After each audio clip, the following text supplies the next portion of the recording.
নমস্কার, আপনারা দেখছেন চেতনা টিভি। আপনাদের সঙ্গে রয়েছি আমি স্মৃতি। নতুন করে বলার কিছু নেই, চেতনা টিভি মানে আপনারা জানেন আপনাদের জন্য থাকে রাইস অনলাইন ক্লাস, কারণ রাইস তার স্টুডেন্টসদের পাশে সবসময় রয়েছে। রাইস অনলাইন ক্লাসে আজ আমরা যে সাবজেক্টে পড়াশোনা করব, আমরা আজকে থাকবো ইকোনমিক্স ক্লাসে। রাইস এডুকেশনের টিচার ম্যাম রিয়া ঘোষ রয়েছেন আমাদের সঙ্গে। ম্যাম, স্বাগত আপনাকে রাইস অনলাইন ক্লাসে। ম্যাম, আজকে ইকোনমিক্স পড়বো। এর আগেও আপনার ক্লাস আমরা বহুবার করেছি, কিন্তু আজ ইকোনমিক্সের কোন টপিকে থাকবো? আজ ইকোনমিক্সে বেসিক্যালি আমরা থিওরি অফ কস্টটা নিয়ে পড়বো। লাস্ট সেশনে আমি থিওরি অফ প্রোডাকশনটা নিয়ে এটা অ্যানালাইসিস করেছিলাম। আর theory of cost and theory of production আর ভেরি ইন্টার রিলেটেড টপিক, তো দ্যাটস ওয়াই আজকে আমরা সেটারই কন্টিনিউয়েশন একটু থিওরি অফ কস্টটা দেখে নেব যে কিভাবে ব্যাপারটাকে অ্যানালাইজ করা যায়। ওকে ম্যাম, আমরা সরাসরি ক্লাসে চলে যাই। একদমই। সো বেসিক্যালি আজকে আমরা যে টপিকটা পড়বো সেটা হচ্ছে থিওরি অফ কস্ট। প্রথমেই বলার বিষয় যেটা, থিওরি অফ প্রোডাকশন আমরা লাস্ট সেশনে আলাপ আলোচনা করেছিলাম। তো থিওরি অফ প্রোডাকশনের সঙ্গে থিওরি অফ কস্ট হচ্ছে ভেরি মাচ ইন্টার রিলেটেড। তো এই টপিকটা থেকেও একই রকমভাবে সিজিএল এমটিএসে কোয়েশ্চেন এসে থাকে, এবং এটাও থিওরি অফ প্রোডাকশনের মতো আর একটা খুব ইনটিউটিভ জায়গা, যেটা একটু আমাদের ধরে ধরে বুঝে পড়তে হবে, কারণ একটু টেকনিক্যাল এরিয়া একটু ভালো করে না পড়লে জিনিসটা সম্পর্কে আমাদের আইডিয়া হবে না, এবং দ্যাটস ওয়াই আমরা কোয়েশ্চেনগুলো আনসার করতে পারবো না। এবং এক্ষেত্রে মানে ওই রকম না বুঝে তৈরি করার জায়গা নেই। জিনিসটা যদি একটু ভালো করে আমরা বুঝে নিই তাহলে রেডিলি আনসার করতে পারবো। তো বেসিক্যালি থিওরি অফ কস্ট আর থিওরি অফ প্রোডাকশন আর very much interrelated topic. তো থিওরি অফ প্রোডাকশন থেকেই বেসিক্যালি থিওরি অফ কস্টটা জেনারেট করা হয়ে থাকে। তো cost function is a derived function and it is derived from production function. মানে যখনই কোনো একজন এন্টারপ্রেনার প্রোডাকশনের ডিসিশনটা আগে নেয়, তারপরে সে ভাবনা চিন্তা করে যে তার কস্ট স্ট্রাকচারটা কি হবে না হবে। তো আগে ঠিক করতে হবে যে আমি কি প্রডিউস করব, তারপরে তো আমি কোন ফ্যাক্টরসগুলোকে এমপ্লয় করা হবে, তাদের জন্য কি কস্ট আমাকে বেয়ার করতে হবে, এই সমস্ত ভাবনা চিন্তাগুলো আসবে। তো definitely cost function is a derived function and it is derived from the production function. তো এই কোয়েশ্চেনটাও অনেক সময় পুট করা হয় যে কস্ট ফাংশনটা ডিরাইভড ফাংশন কিনা। তো ডেফিনেটলি সবসময় আনসার করতে হবে আমাদের যে cost function is a derived function and it is derived from production function. Okay, তো দেখে নিই আমরা এই কস্ট ফাংশনে আমরা কি কি পড়বো। দেখো, কোনো কিছু প্রডিউস করতে গেলে আমাদের বেসিক্যালি 4 ফ্যাক্টরস অফ প্রোডাকশন লাগে। এটা আমরা আগে প্রোডাকশনের চ্যাপ্টারেও বলেছি যে ল্যান্ড, লেবার, ক্যাপিটাল, অর্গানাইজেশনস আর 4 ফ্যাক্টরস অফ প্রোডাকশন। তো এই 4 ফ্যাক্টরস অফ প্রোডাকশনকে আমরা ইনপুটও বলে থাকি।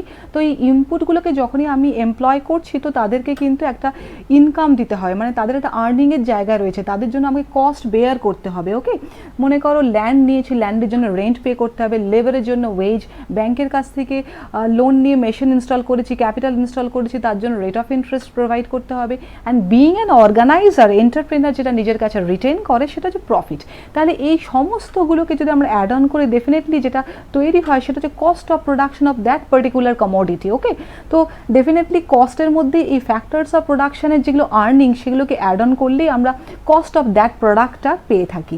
এবার বেসিক্যালি আমরা যখনই থিওরি অফ কস্ট পড়ছি, তাহলে সেটা কার সাথে কার রিলেশনশিপ দেখাবে? ডেফিনেটলি আউটপুটের সঙ্গে কস্টের রিলেশনশিপ দেখাবে। তো এই কোয়েশ্চেনটাও অনেক সময় করা হয়ে থাকে যে কস্ট ফাংশন কোন দুটো ভ্যারিয়েবলের মধ্যে রিলেশনশিপ দেখায়। তো ডেফিনেটলি সবসময় আনসার করবে আউটপুটের সঙ্গে কস্টের রিলেশনশিপ কস্ট ফাংশন ডেপিক্ট করে থাকে।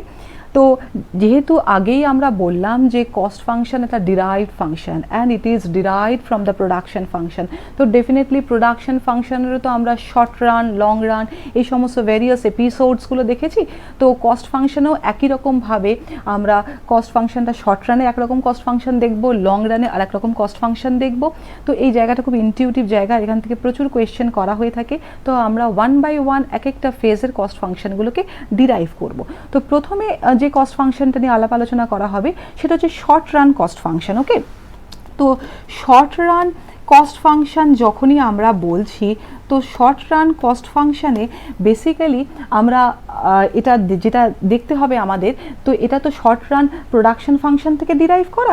এবার আমরা কি জানি? আমরা জানি যদি এক্স একটা কমোডিটি হয় এবং এক্স কমোডিটিটা আমি কি কোয়ান্টিটিতে সাপ্লাই করতে চাইছি, that is a function of L K bar, এটা আমি লাস্ট প্রোডাকশনের ক্লাসে ইলাস্ট্রেট করেছিলাম যে কিভাবে আমরা শর্ট রান প্রোডাকশন ফাংশনটাকে ডেপিক্ট করে থাকি। তাহলে এক্স কমোডিটিটা আমরা কি কোয়ান্টিটিতে সাপ্লাই করব সেটাই কিউ এক্স এস দিয়ে সিম্বলাইজ করছি, এবং সেটা এন্টায়ারলি ডিপেন্ড করে যাবে লেবার এবং ক্যাপিটালের এমপ্লয়মেন্টের মধ্যে, এবং যেক্ষেত্রে ক্যাপিটালের ভলিউমটা আমরা শর্ট রানের জন্য ফিক্সড হিসাবে রাখছি এবং লেবারের এমপ্লয়মেন্টটাকে ইনক্রিজ করে ডিক্রিজ করে আমরা প্রোডাকশনটাকে মনিটর করছি। দ্যাটস ওয়াই এটা একটা শর্ট রান প্রোডাকশন ফাংশন, কারণ এখানে ক্যাপিটালের ভলিউমটা সবসময় ফিক্স থাকে। তো এক্ষেত্রে আমরা ইনপুটগুলোকে যদি দেখি তাহলে একটা জিনিস আমরা দেখছি যে দু ধরনের ইনপুট রয়েছে। একটা রয়েছে যেটা এমপ্লয়মেন্টটা ফিক্সড, সেটাকে আমরা বলছি ফিক্সড ইনপুট। যেমন আমাদের এখানে এক্সাম্পলে ক্যাপিটালের ভলিউমটা ফিক্স, তাহলে ডেফিনেটলি ক্যাপিটালটা হলো ফিক্সড ইনপুট।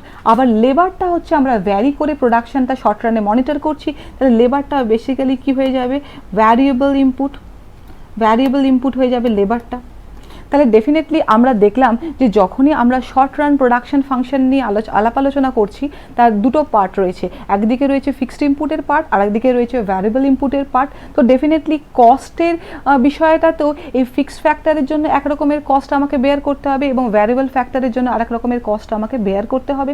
তো ডেফিনেটলি এতটুকু আমরা জানলাম যে যখনই আমরা শর্ট রান প্রোডাকশন ফাংশনকে নিয়ে ডিল করছি তো সেক্ষেত্রে ভ্যারিয়েবল কস্টও থাকবে এবং ফিক্সড কস্টও থাকবে। তো আমরা একটু দেখে নিই যে কিভাবে আমরা এই ভ্যারিয়েবল কস্ট এবং ফিক্সড কস্টের ব্যাপারটাকে অ্যানালাইজ করতে পারি। সো বেসিক্যালি দেখা যাবে যে যখনই আমরা শর্ট রান প্রোডাকশন ফাংশনে ফিক্সড ইনপুট এবং ভ্যারিয়েবল ইনপুটগুলোকে এভাবে ডেপিক্ট করছি, তো সেক্ষেত্রে কস্টের ক্ষেত্রেও আমরা আগেই বললাম যে দুটো রকমের কস্ট হবে। তাহলে ফিক্সড ফ্যাক্টরের জন্য যেটা কস্ট সেটাকে আমরা ফিক্সড কস্ট বলবো, এবং ভ্যারিয়েবল ফ্যাক্টরসের জন্য যেটা কস্ট সেটাকে আমরা ভ্যারিয়েবল কস্ট বলতে পারি। যেহেতু এটা শর্ট রানের নিয়ে আমাদের আলাপ আলোচনা হচ্ছে, সেই জন্য আমরা এক্ষেত্রে যাবতীয় যা কিছু কস্টটাকে নিয়ে বলছি সেটা পুরোটাই শর্ট রানের পার্সপেক্টিভে। তাই ডেফিনেটলি এটা শর্ট রান ভ্যারিয়েবল কস্ট এবং এটা শর্ট রান ফিক্সড কস্টের কথা বলা হচ্ছে। এবার তাহলে শর্ট রান যেটা টোটাল কস্ট, তাহলে সেটাকে আমরা কটা পার্টে ডিকম্পোজ করতে পারি? ডেফিনেটলি দুটো পার্টে ডিকম্পোজ করতে পারি, total fixed cost and total variable cost. তাহলে শর্ট রানে টোটাল কস্টটাকে আমরা দুটো পার্টে ডিকম্পোজ করব, দুটো ফ্যাক্টরসের জন্য আমাকে যে কস্টটা বেয়ার করতে হচ্ছে সেটার হিসাবে। একটা জিনিস এক্ষেত্রে ভীষণভাবে মনে রাখা দরকার আমাদের, যে এই যে আমরা ফিক্সড ফ্যাক্টরটাকে নিয়ে ডিল করছি, যেটার জন্য কস্টটাকে আমরা ফিক্সড কস্ট বলছি, এটা কিন্তু আমার লেভেল অফ প্রোডাকশনের ওপরে ডিপেন্ড করে না। আমার লেভেল অফ প্রোডাকশন যদি জিরোও হয় তাহলেও আমাকে এই কস্টটা বেয়ার করতে হবে, আবার লেভেল অফ প্রোডাকশন যদি হিউজ হয় তবুও আমাকে এই সেম পরিমাণ কস্টটা বেয়ার করতে হয়। ফর এক্সাম্পল মনে করা যাক আমি ব্যাংকের কাছ থেকে লোন নিয়ে 10টা মেশিন ইনস্টল করেছি, তো ব্যাংকে আমাকে রেট অফ ইন্টারেস্ট পে করতে হচ্ছে। তো আমার প্রোডাকশন হোক বা না হোক আমাকে ওই অ্যামাউন্ট অফ কস্টটা তো বেয়ার করতেই হবে, তাহলে এটা ডেফিনেটলি হচ্ছে ফিক্সড কস্ট পার্ট। ওকে, তো এটার অ্যামাউন্টটা আমার প্রোডাকশনের ভলিউমের উপরে ডিপেন্ড করে না।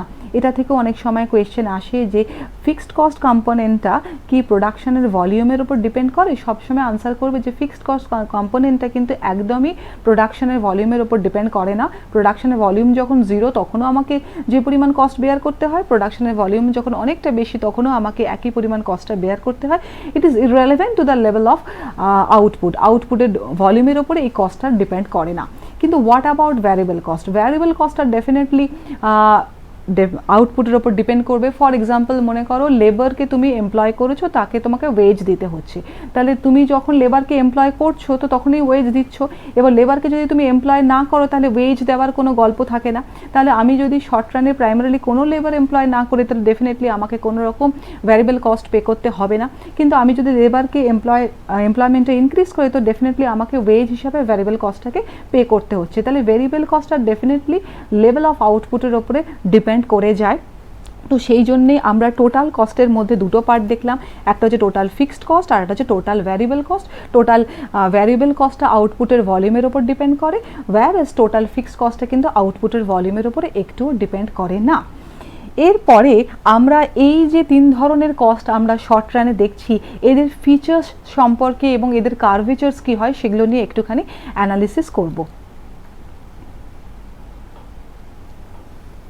প্রথমে আমরা যে বিষয়টা নিয়ে ডিসকাস করব সেটা হচ্ছে টোটাল কস্ট। বেসিক্যালি টোটাল কস্টের আমরা কটা পার্ট দেখলাম, total fixed cost and total variable cost. এবার এই টোটাল ফিক্সড কস্টটা তো আমরা দুটো পার্টে ডিকম্পোজ করছি শর্ট রানে, total fixed cost and total variable cost. তাহলে এই প্রত্যেকটা কস্টের কিন্তু নিজস্ব কার্ভেচার আছে। তো প্রথমে যদি আমরা টোটাল ফিক্সড কস্টটাকে নিয়ে অ্যানালিসিস করি তাহলে কীরকমভাবে আমরা কার্ভেচারটাকে পুট করতে পারি সেটা একটু দেখি।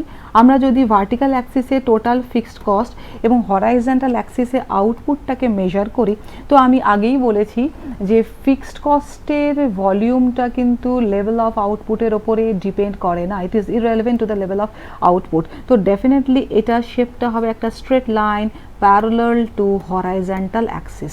তার মানে আউটপুটের ভলিউম যখন জিরো তখনও আমাকে এই অ্যামাউন্ট অফ সাপোজ এফসি বার হচ্ছে আমার সেই অ্যামাউন্ট অফ ফিক্সড কস্ট সেটা বেয়ার করতে হচ্ছে, এবং আউটপুটের ভলিউম আমার যতই ইনক্রিজ হচ্ছে আমাকে কিন্তু একই পরিমাণ ফিক্সড কস্টটাকে বেয়ার করতে হচ্ছে। তাহলে টোটাল ফিক্সড কস্ট কার্ভের শেপটা সবসময় হবে straight line parallel to horizontal Axis or straight line parallel to output Axis. তো এখান থেকেও অনেক সময় কোয়েশ্চেন দেওয়া হয় যে টোটাল ফিক্সড কস্ট কার্ভের শেপটা কীরকম হবে, সবসময় বলবে স্ট্রেট লাইন, এবং কোন অ্যাক্সিসের সাথে প্যারালাল সেটা যদি বলা হয় তো সবসময় বলবে হরাইজন্টাল অ্যাক্সিস। অনেক সময় অপশনে ভার্টিক্যাল অ্যাক্সিসও থাকে, তো সেটা কিন্তু কখনোই হবে না। মনে রাখবে এটা সব সময় আমরা হরাইজন্টাল অ্যাক্সিসের সঙ্গে প্যারালাল করে কার্ভটাকে ড্র করে থাকি। তো আশা করি এই পিকচারটা থেকে ক্লিয়ার যে টোটাল ফিক্সড কস্টটা কীভাবে আউটপুটের লেভেলের ওপর ডিপেন্ড করে না। এরপরে আমরা নেক্সট যে কস্টটার ফিচার্স নিয়ে অ্যানালিসিস করব সেটা হচ্ছে টোটাল ভ্যারিয়েবল কস্ট। ওকে, তো টোটাল ভ্যারিয়েবল কস্ট এটা তো আমরা বুঝতেই পারলাম যে এটা লেভেল অফ প্রোডাকশনের ওপরে ভ্যারি করে যাবে ভীষণভাবে। আমি যদি একটাও লেবার এমপ্লয় না করি আমাকে কোনো ওয়েজ পে করতে হবে না, কিন্তু আমি যদি লেবারকে ক্রমাগত এমপ্লয় করতে থাকি তো তার জন্য আমাকে ওয়েজ পে করতে হবে।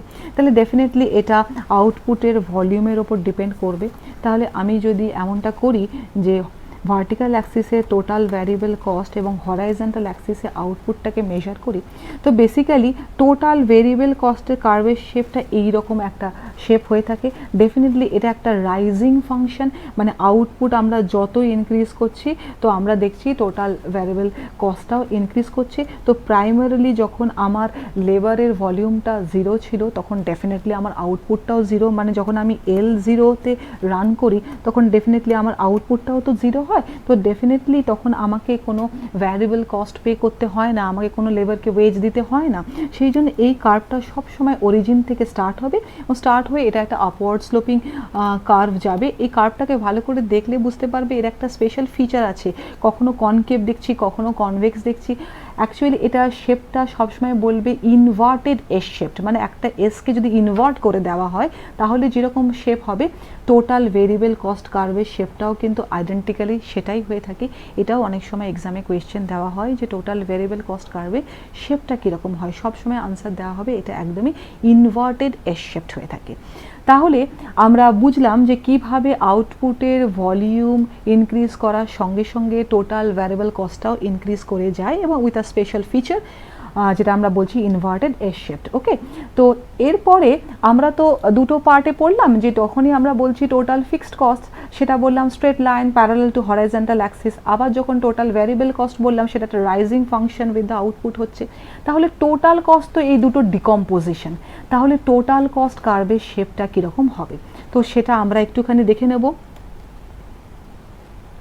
আচ্ছা দেখো, টোটাল কস্ট মানে কি, টোটাল ভ্যারিয়েবল কস্ট আর হচ্ছে টোটাল ফিক্সড কস্ট। ভালো কথা। এবার দেখো আমরা যখন এই টোটাল কস্ট কার্ভটাকে ড্র করব তখন কিভাবে এই কার্ভগুলোর সঙ্গে অ্যাডজাস্ট করে করা হবে। তো আমরা ডেফিনেটলি ভার্টিক্যাল অ্যাক্সিসে টোটাল কস্টও নেব, টোটাল ভ্যারিয়েবল কস্টও নেব, টোটাল ফিক্সড কস্টও নেব এবং হরাইজন্টাল অ্যাক্সিসে আউটপুটটা মেজার করব। তো আমরা সবাই দেখেছি যে টোটাল ফিক্সড কস্ট যেটা সেটা বেসিক্যালি একটা straight line parallel to horizontal Axis. Suppose মনে করো এই টোটাল ফিক্সড কস্টের ভলিউমটা হলো এফসি বার। এবার দেখো টোটাল ভেরিয়েবল কস্টটা আমরা আগেই পড়লাম, এটা একটা এরকম দেখতে কার্ভ হবে, তাহলে এটা হচ্ছে টোটাল ভেরিয়েবল কস্ট কার্ভ। তাহলে দেখো টোটাল কস্ট কি হচ্ছে, এই দুটো কস্টকে অ্যাড অন করে হচ্ছে। তাহলে যখনই আমরা টোটাল কস্ট কার্ভের শেপটা ড্র করব সেটা স্টার্টিং পয়েন্টটা কিন্তু সবসময় এখান থেকে হবে এবং এটা শেপটাও একদম আইডেন্টিক্যাল হবে টোটাল ভ্যারিয়েবল কস্টের কার্ভের সঙ্গে। প্রশ্ন হচ্ছে কেন এখান থেকে স্টার্ট হলো টোটাল কস্ট কার্ভটা, কেন অরিজিন থেকে স্টার্ট হলো না? মনে রাখবে টোটাল কস্টে তো দুটো পার্ট, টোটাল ভেরিয়েবল কস্ট আর টোটাল ফিক্সড কস্ট। যখন ইনিশিয়ালি তুমি একটাও লেবার এমপ্লয় করোনি তো তোমাকে কোনো রকম ভেরিয়েবল কস্ট পে করতে হয় না। তো ডেফিনেটলি সেক্ষেত্রে তোমার ভেরিয়েবল কস্টের ভলিউমটা জিরো হচ্ছে, কিন্তু এই সময়ও কিন্তু তোমাকে ফিক্সড কস্ট পার্টটা বেয়ার করতে হয়। এই সময়ও কিন্তু তোমাকে ব্যাংকে যে রেট অফ ইন্টারেস্টটা পে করার কথা, লোন নিয়েছো, সেটা তোমাকে দিতে হবে। তো ডেফিনেটলি এখানে ফিক্সড কস্ট পার্টটা থাকবেই। রাদার যখন টোটাল কস্ট কার্ভটা এখান থেকে স্টার্ট হচ্ছে সেটা বোঝাচ্ছে যেখানে ভেরিয়েবল কস্টটা কিন্তু পুরোটাই জিরো এবং এন্টায়ার টোটাল কস্টটাই হলো আমাদের total fixed cost, that is FC bar. তাহলে at the point of zero, মানে যখন আমরা জিরো আউটপুট প্রোডাকশন করছি তখনও যে প্রোডাকশন মানে এন্টারপ্রেনারকে কোনো রকম কস্ট বেয়ার করতে হয় না, it is not like that. তাকেও কস্ট বেয়ার করতে হয়, কিন্তু কোন কস্টটা বেয়ার করতে হয়? টোটাল ফিক্সড কস্ট পার্টটা বেয়ার করতে হয়, ভেরিয়েবল কস্টটা না। তো এইভাবে আমরা দেখলাম যে কিভাবে টোটাল কস্ট কার্ভটা এইখান থেকে স্টার্ট হয়েছে। আমরা নেক্সট যেতে পারি ম্যাম, কিছুটা সময় রয়েছে আমাদের। আচ্ছা, নেক্সট দেখো এরপরে যে বিষয়টা বলার সেটা হচ্ছে যে টোটাল কস্ট কার্ভটা তো আমরা দেখলাম অরিজিন থেকে স্টার্ট হবে না এবং সেটা এই পয়েন্টটা থেকে স্টার্ট হচ্ছে, তার রিজনটা আমি ইলাস্ট্রেট করলাম। এরপরে দেখো যত আউটপুটের ভলিউমটা ইনক্রিজ করছে তো টোটাল কস্টের ভলিউমটাও ক্রমাগত ইনক্রিজ করছে। এবার এই কস্টের মধ্যে কিভাবে দুটো কস্টকে সামারাইজ করা হয়, মানে টোটাল কস্টের মধ্যে কিভাবে টোটাল ভেরিয়েবল কস্ট এবং টোটাল ফিক্সড কস্টকে সামারাইজ করা হয় সেটা আমি দেখব। সাপোজ মনে করো এটা হচ্ছে আমার লেভেল, একটা পার্টিকুলার লেভেল অফ প্রোডাকশন। এই লেভেল অফ প্রোডাকশানে দেখো এই অ্যামাউন্টটা হচ্ছে টোটাল ভেরিয়েবল কস্ট আমার, আর এই অ্যামাউন্টটা হচ্ছে আমার টোটাল ফিক্সড কস্ট, যেটাকেই আমরা বলছি এফসি বার। তাহলে এই দুটোকে যদি তুমি অ্যাড করো তাহলেই আমরা পেয়ে যাচ্ছি টোটাল কস্ট এন্টায়ার ভলিউমটা। তার মানে টোটাল কস্ট কার্ভটা সব সময় টোটাল ভেরিয়েবল কস্ট কার্ভের উপরে থাকবে এবং টোটাল কস্ট এবং টোটাল ভেরিয়েবল কস্টের মাঝখানে যে difference, that is nothing but the total fixed cost part. Okay, তো সেই জন্যই মনে রাখবে যে টোটাল কস্ট কার্ভটার শেপটা একদম আইডেন্টিক্যাল হবে টোটাল ভেরিয়েবল কস্ট কার্ভে, কারণ অ্যাকচুয়ালি টোটাল ফিক্সড কস্টের আলাদা করে কোনো শেপ হয় না, এটা একটা ডিস্টেন্সকে মেজার করছে। তো তুমি সেই ডিস্টেন্সটা যদি এই শেপ বরাবর প্লট করে দাও তাহলে ডেফিনেটলি মনে রাখবে টোটাল কস্ট কার্ভ যে কার্ভের শেপটাকে স্ন্যাচ করবে সেটা হচ্ছে টোটাল ভেরিয়েবল কস্ট কার্ভের শেপ। তো এইভাবে আমরা total cost, total variable cost এবং টোটাল ফিক্সড কস্টের কার্ভেচারগুলো বুঝলাম। এবং টেকনিক্যালি মনে রাখবে টোটাল ফিক্সড কস্ট কার্ভের শেপ বললেই বলবে straight line parallel to horizontal Axis, total variable cost বললেই বলবে ইনভার্টেড এস শেপড, এবং টোটাল কস্ট বললেও একই আনসার দেবে ইনভার্টেড এস শেপড। ম্যাম আমরা ক্লাসে থাকবো, একটা ব্রেক নিয়ে নিই, একটা ব্রেকের সময় হয়ে গেছে, ফিরে আসছি বিরতির পর, সঙ্গে থাকবো।